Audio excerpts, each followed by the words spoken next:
Hey Dreadheads, and welcome to episode 2 of How to Play Warlord Games. I am the Law by Judge Dredd. Hopefully, if I'm doing this correct, there'll be a picture here.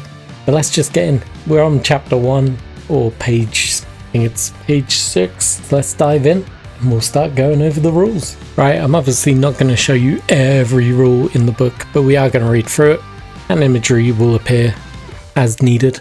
So, overview of the game. Judge Dredd is a tabletop skirmish battle game for 2 or more players. Players control a small team of Justice Department personnel, block gangers, city death militia, or any number of weird and wonderful factions on the street of Mega City 1. Everything you need to play is described in this book, and it also helps you create gangs and factions to play as. How to get started. Start by taking a little time to read over the mechanics, and then just play a little game. What do you need? You need 2 or more players, a playing surface, such as a tabletop or unobscured floor space. It doesn't say here, but they ideally aim for a 3x3 size. You need a selection of Judge Dredd models, a tape measure or ruler with a minimum of 12 inches, assorted markers, a variable number of action chips and star chips, which gets explained later, the combat dice, and a 6-sided dice. The dice. Judge Dredd uses special 6-sided dice, sometimes individually referred to as a die. They are, in this game at least, they're white and red. Each dice comes with 3 hits,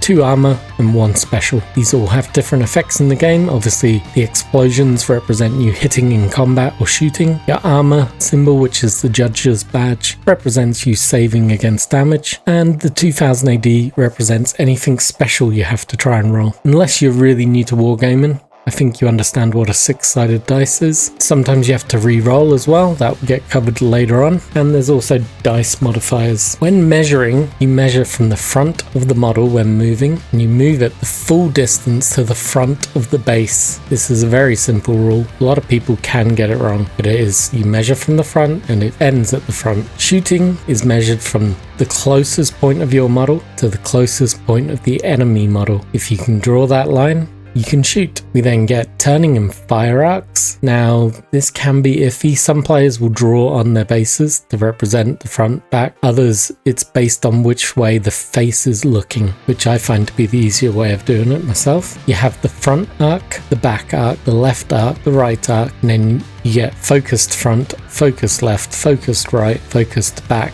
which will affect certain things in the game. We also learn about the different markers. You get an action chip. So, action chips, every model that's in your force gets an action chip. If they have a certain cool value, you get a star chip. We'll go over that later on in this review, probably in the next section. You then get injury markers that are easy to spot because they have the little medical X. You get pin markers that look like bullet explosions. Stun marker that looks like a dizzy symbol. Moving fast, it's got the wings of Achilles. And then the Overwatch marker, which has an eyeball on it. Model statistics are very simple. You have move, shoot, fight, evade, resist, cool, and notoriety. Move represents how far you can move in inches. Shoot is how well you can fire. Fight indicates how many dice and how good you are at fighting. Evade, once again, how many dice you roll to dodge shots. Resist is your armor rating. Cool is how well you can handle situations like being under fire, being pinned,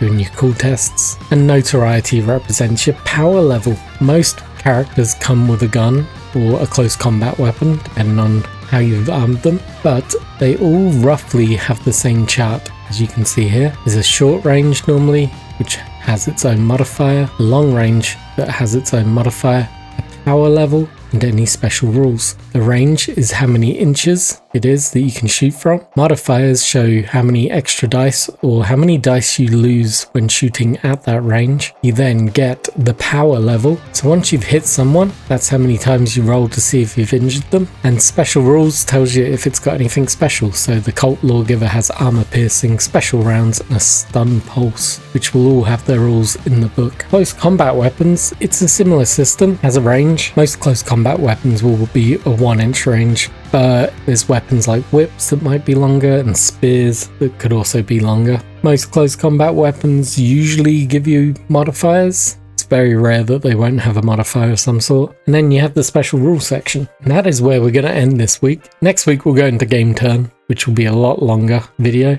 But until then, I hope this was of value, and I will catch you soon. Cheers for watching.